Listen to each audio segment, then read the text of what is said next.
3,000 years ago, someone sat down and recorded which plants to stay away from. Not which ones to eat, not which ones to harvest, which ones to fear. That record still exists. Most people have read it. Almost nobody read it for what it actually says about the ground beneath their feet. The book of Exodus describes a plant that caused mass sickness in the wilderness, a plant that still grows across North America today, sold in garden centers under a pretty name with zero warning on the tag. Revelation describes a bitterness that poisoned water and brought death. Botanists have a strong candidate for what that plant was. It grows in drainage ditches and along creek beds in most of the continental United States right now. Today I'm going through 15 common garden plants that Scripture either named directly, referenced by effect, or that the ancient world understood as dangerous long before modern toxicology caught up. Some of these are growing in your yard right now. Some were given to you by a neighbor who had no idea. Some you planted yourself because they look beautiful. Stay with me for number 9. It has a documented history of being used as a weapon, and it's one of the most popular ornamental plants in American front yards. And stay for number 1, because number 1 is the plant most people assume is completely harmless based on the name alone. That assumption has sent people to emergency rooms. This is not a video about ancient plants you'll never encounter. Every single one of these is findable at a garden center, a home improvement store, or growing wild in the place you walk your dog. This channel is built on one principle. The warning was always there, in Scripture, in history, in the botanical record. We just stopped reading those parts. If you're a gardener who cares about what's actually growing around your family, not just what looks good in a pot, you're in the right place.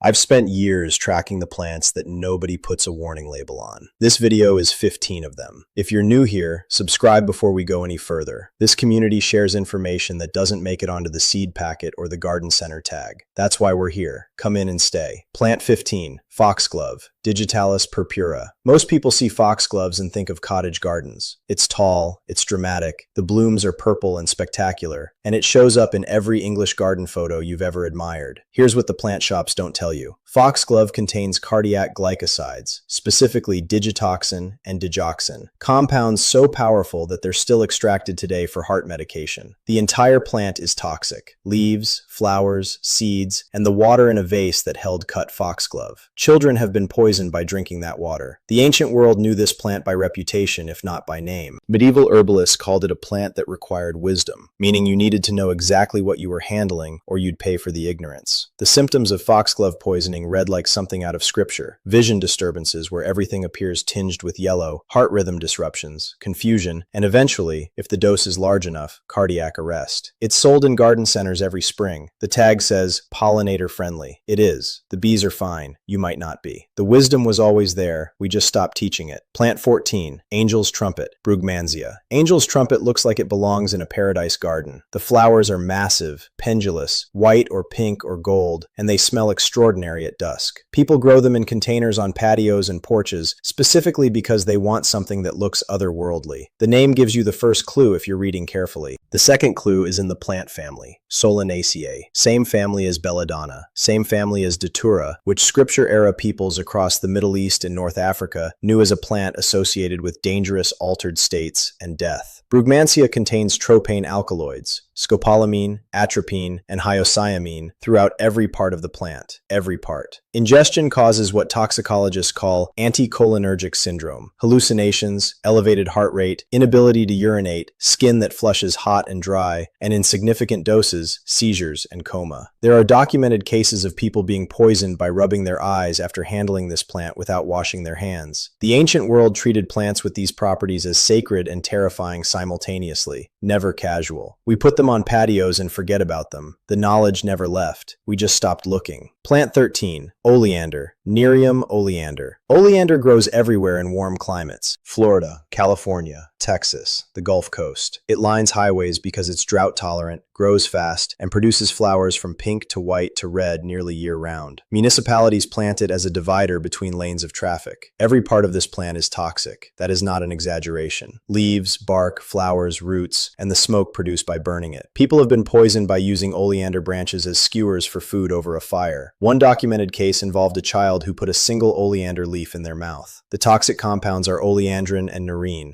cardiac glycosides again, working on the same mechanism as foxglove. They disrupt the electrical system of the heart. Ancient Mediterranean peoples knew oleander. It appears in records from Egypt and Rome. The Roman naturalist Pliny the Elder wrote about it in the 1st century, specifically warning that horses and other animals that ate it would die. He didn't call it beautiful, he called it dangerous. We reversed that. We lead with beautiful. We skip dangerous entirely. The wisdom was always there. Plant 12, lily of the valley, Convallaria mahalis. Lily of the valley is perhaps the most deceptively named plant on this list. The name sounds gentle. The flowers are small, white, bell-shaped, and fragrant. It's used in wedding bouquets. It spreads easily in shaded garden beds, and people love it for exactly that reason. It fills in difficult spaces without much effort. It contains over 30 cardiac glycosides. The berries, which appear red-orange in late summer, are the most acutely toxic part, but the leaves and flowers will also make you seriously ill. Here's the specific detail that should change how you look at this plant. The water that lily of the valley sits in, if you cut it and put it in a vase, becomes toxic enough to poison a child or a pet that drinks it. This is not a theoretical warning. It has happened repeatedly. The plant has a long documented history in European herbalism as something requiring extreme caution. The warnings existed. They were passed down through generations of herbalists who understood that beauty and danger are not mutually exclusive. Modern gardening culture dropped those warnings entirely. Ancient wisdom, confirmed by modern science, and available to all of us. Plant 11, Wisteria. Wisteria is one of the most romanticized plants in ornamental gardening. The images of wisteria-covered pergolas, the purple cascades, the way it drapes over stone walls in old photographs. It occupies a specific place in the cultural imagination that makes people want it in their gardens more than almost anything else. The seeds and pods are toxic. Children are the primary victims because the pods look like peas and the seeds inside look like beans. They are not. They contain wisterin, a glycoside that causes severe nausea, vomiting, and in larger amounts, collapse. Wisteria toxicity calls are among the more common garden-related calls to poison control centers in the United States every summer. The majority involve young children who found a pod on the ground. The plant's toxicity was known in traditional Asian herbal medicine, where wisteria appears in historical texts with careful notation about which parts could be used medicinally and which parts were strictly avoided. That distinction, this part yes, this part never, was considered essential knowledge. We turned it into a garden aesthetic and removed the footnotes. The knowledge never left. We just stopped looking. We're just under halfway through, and what's coming is significantly more alarming than what I've shown you so far. We're about to get into the plants that don't just look safe, they look like food. They look like things you'd eat or give to a child to eat. And a few of them have a documented history that goes back to scripture specifically. If you're watching this and you're thinking about your own yard, your own garden beds, or your own containers, stay with me. Subscribe if you haven't already. This community reads the warning labels the plant world left out. Plant 10, rhubarb leaves. Rheum rhabarbrum. Most people know you eat the stalks and compost the leaves. Fewer people know why, or what actually happens if the leaves are consumed. Rhubarb leaves contain oxalic acid and anthraquinone glycosides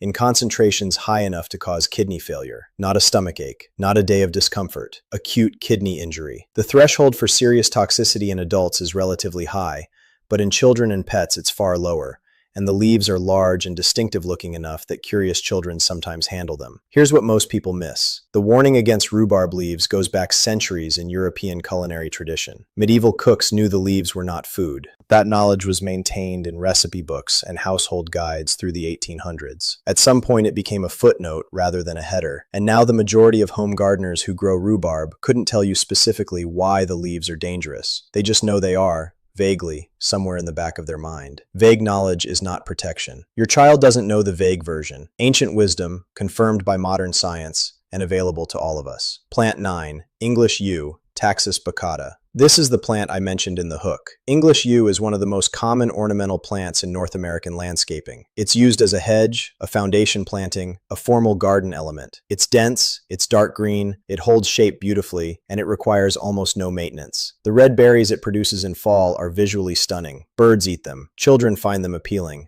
The seeds inside those berries are among the most acutely toxic substances produced by any common garden plant. Taxine alkaloids, taxine A and taxine B, interfere directly with calcium and sodium transport in cardiac muscle. There is no antidote. Ingestion of enough seeds can cause death within hours. The leaves are also toxic, and they remain toxic when dry, meaning yew clippings in a brush pile are still dangerous. Here is the documented historical weight of this plant. Yew has been associated with death in European tradition for longer than written records exist. It appears in pre-Christian burial rites. It was planted in churchyards specifically because of its association with death and permanence. Ancient peoples did not plant yew casually. They planted it with full awareness of what it was. We turned it into a foundation shrub and stopped teaching what it means. The wisdom was always there. Plant 8. Autumn crocus, Colchicum autumnale. Autumn crocus looks almost identical to the edible spring crocus and to wild garlic when it's in its leaf stage. That resemblance has caused fatal poisoning incidents across Europe, documented repeatedly in historical records. Colchicine, the primary toxic compound, has a mechanism that toxicologists describe as particularly insidious. Symptoms of poisoning are delayed by 6 to 12 hours after ingestion. During that window, the person feels fine. By the time symptoms begin, severe gastrointestinal distress, organ failure, bone marrow suppression, the colchicine has already done significant damage. The plant appears in ancient Mediterranean botanical records. Greek physicians documented it with explicit warnings about its capacity to kill. They also documented its medicinal applications. Because colchicine does have genuine pharmaceutical uses, it's still used today for gout treatment at carefully controlled doses. The ancient distinction was always, this is a medicine if you know exactly what you're doing, and a poison if you don't. That distinction requires knowing the plant. Most people who have autumn crocus in their gardens don't know they have it. They think they have a decorative bulb with pretty purple flowers. The knowledge never left. We just stopped looking. Plant 7. Monkshood, Aconitum napellus. Monkshood, also sold as wolfsbane or aconite, has one of the longest and most explicit records of human toxicity of any plant in this video. It appears in historical accounts of assassination, in ancient poison lore across Greece and Rome, and in documented cases of accidental poisoning by gardeners who handled it barehanded for extended periods. The toxin is aconitine. It acts on sodium channels in the nervous system and the heart simultaneously. One of its distinctive features is that it can be absorbed through intact skin, meaning contact without ingestion is sufficient for toxicity. Numbness and tingling in the hands, followed by cardiovascular symptoms, is the classic presentation. Pliny the Elder called it the queen of poisons. It appeared in ancient Greek accounts as the plant used to execute criminals. These were not fairy tales. These were documented warnings from people who had watched people die from this plant. It is sold today in garden centers as a cottage garden perennial. The blue-purple flowers are undeniably beautiful. The tag rarely says anything about skin absorption or cardiac risk. Proverbs 14:12 says, "There is a way that appears right, but leads to death." That verse was written about human choices, but if it were written about plants, monkshood would be the illustration. Ancient wisdom, confirmed by modern science, and available to all of us. Plant 6. Lantana. Lantana is one of the most widely planted flowering shrubs in warm climates. It blooms almost continuously, it's drought-tolerant, it attracts butterflies and hummingbirds, and it comes in dozens of color combinations from yellow and orange to pink and white. Garden centers can't keep it in stock in spring. The berries it produces, small, clustered, dark purple when ripe, are toxic, particularly to children and pets. Lantana toxicity affects the liver and can cause severe photosensitivity. In livestock, lantana poisoning causes a syndrome called Gildekop in South African veterinary literature. Jaundice combined with extreme sensitivity to sunlight that causes the skin to effectively burn from the inside. Pets are especially vulnerable because the berries appear at a height accessible to small dogs and are visually appealing. The plant is native to tropical America and the Caribbean, where indigenous botanical traditions documented it carefully as a medicinal plant requiring strict preparation, meaning the raw plant was understood as dangerous, and the safe form required specific processing. That knowledge did not travel to the ornamental gardening industry. The wisdom was always there. Plant 5. Hemlock, Conium maculatum. Hemlock does not require an introduction in terms of its historical reputation. The execution of Socrates in 399 BCE was carried out using hemlock. That event was documented by Plato in such specific detail, the progressive paralysis moving upward from the legs, the cooling of the extremities, the consciousness remaining clear until the end, that toxicologists today recognize it as an accurate description of coniine poisoning. What requires an introduction is the fact that hemlock grows wild across North America and is frequently mistaken for edible wild plants. It resembles Queen Anne's lace. It resembles wild parsley. It resembles wild carrot. People foraging for the first time, people who learned plant identification from photographs rather than from experienced mentors, have died making this mistake. The plant has a distinctive purple spotted stem. It smells musty when the leaves are crushed. These are the identification markers. They require knowing to look for them. Hemlock appears in the historical botanical record of every civilization that encountered it, with one consistent message. This plant kills people. Learn to recognize it. Do not mistake it for food. That message is 3,000 years old and as relevant as the day it was written. The knowledge never left. We just stopped teaching it. Plant 4. Elderberry plant, Sambucus nigra, raw. This one requires careful distinction because elderberry has experienced a significant wellness renaissance in the last decade. Elderberry syrup is sold in every health food store. Elderberry gummies, elderberry supplements, elderberry tinctures. The market is substantial. Here's what the wellness industry largely does not tell you. Raw elderberries, raw elderberry leaves,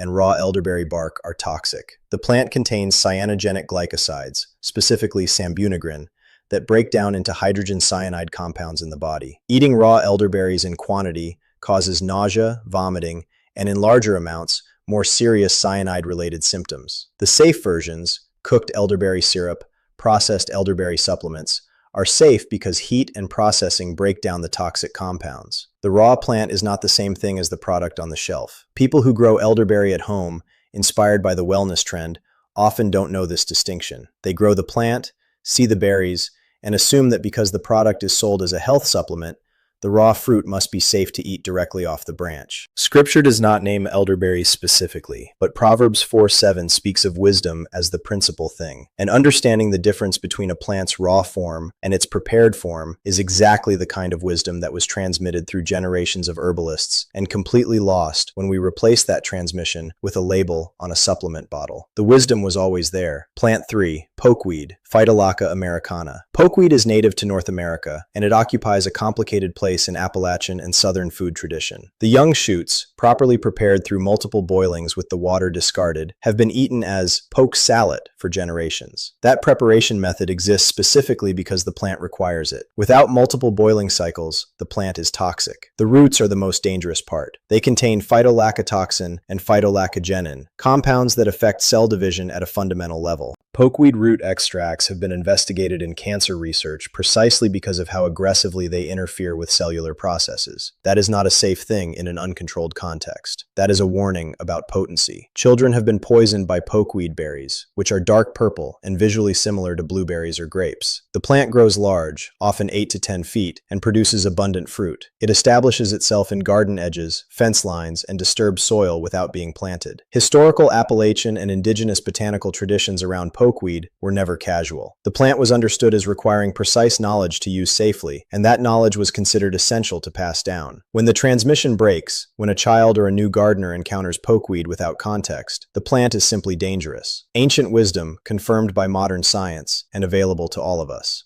Plant 2, Datura, Jimsonweed, devil's trumpet. Datura stramonium, known as Jimsonweed, devil's trumpet, and thorn apple, is one of the plants with the most explicit historical record of causing harm across the widest range of cultures and time periods. Indigenous North American traditions, European witchcraft lore, military records from the American colonial period, and Vedic Sanskrit texts all contain documentation of this plant's capacity to alter and destroy. The name Jimsonweed derives from Jamestown, specifically from a 1676 incident in which British soldiers preparing to suppress Bacon's rebellion consumed datura that had been prepared as food, either accidentally or deliberately, and spent 11 days in an acute anticholinergic state. The event was documented by Robert Beverly in his History of Virginia. Soldiers laughing inappropriately, blowing feathers into the air, sitting naked in corners, completely disconnected from reality. They recovered. Others in history have not. Datura grows as a weed in disturbed soil across North America. It produces large, white, trumpet-shaped flowers, beautiful by any measure, and spiny seed pods. The entire plant contains scopolamine, atropine, and hyoscyamine throughout. There is no safe part. People have died attempting to use Datura recreationally based on misread historical accounts of its ceremonial use. The indigenous and ancient traditions that used Datura did so with strict protocols, experienced guides, and full understanding of the lethal threshold. Those conditions are not met by someone who found a plant growing along a roadside. This plant appears in your yard uninvited if your soil is disturbed. Learn to recognize it. The warning was always there. Plant 1, Rosary Pea, Abris precatorius. The name sounds like something you'd find in a church garden. The seeds are used in jewelry and rosaries across Latin America, Africa, and South Asia. They're bright red with a black tip, one of the most visually striking seeds in the plant world. People string them into bracelets, necklaces, and prayer beads. Those seeds contain abrin, a ribosome inactivating protein that operates on the same biological mechanism as ricin, the toxin derived from castor beans. Abrin prevents cells from synthesizing protein. It is lethal in extremely small amounts. Here is the specific detail that changes how you look at every piece of Rosary Pea jewelry you've ever seen. The seed coat, when intact, protects against toxicity. If a seed is swallowed whole, a healthy adult may pass it without serious consequence. But if the seed coat is damaged, cracked, scratched, partially dissolved, and the interior is exposed, the toxic dose is minute. Jewelry makers who drill holes in rosary peas to string them are at risk. Children who find fallen seeds and chew them are at risk. The intact bead looks safe. It has been sold, traded, and worn as religious jewelry for centuries. The danger was known in the regions where the plant originated. It was understood as requiring careful handling. That knowledge did not travel with the beads. This plant is sold as an ornamental in warm climates. It naturalizes and spreads. If you are in Florida, Texas, California, or Hawaii, there is a reasonable chance this plant is either in your neighborhood or could establish in your yard. The seeds look like something from a gift shop. They are not. The wisdom was always there, and so was the danger. Scripture didn't only tell us what to eat, what to grow, and what to seek for healing. It told us to be wise about what we put in our bodies and what we bring near our families. It told us that things appearing beautiful and right can lead to harm. It told us that wisdom, real wisdom, the kind that protects you, requires knowing what you're actually dealing with. The ancient world knew most of the plants in this video. They knew them not as decorative elements, but as substances with real power to harm or to heal, depending on who was handling them and how. That knowledge was maintained through oral tradition, through herbal records, through the warnings of physicians and farmers and mothers who passed down what they had learned at great cost. We outsourced that knowledge to labels that don't exist and tags that say nothing. And we filled our yards, our porches, and our windowsills with plants whose names sound gentle and whose histories are anything but. You now know what was always there. That's what this channel is for. Here's my question for you, and I want a real answer in the comments. Which of these 15 plants is currently growing in your yard or your garden? And did you know what it was before today? I'm asking because the answers to that question tell me exactly what to cover next. This community learns together, and the people who comment here are the reason these videos keep getting made. If you're not subscribed yet, do it now. Not for the algorithm, because we're building something here. A community that reads the warnings the gardening world leaves out. That's worth being part of. And if someone in your life has any of these plants growing near children or pets, share this with them directly. Don't assume they know. The whole point of this video is that most people don't. Take care of what's in your yard. The warning was always there.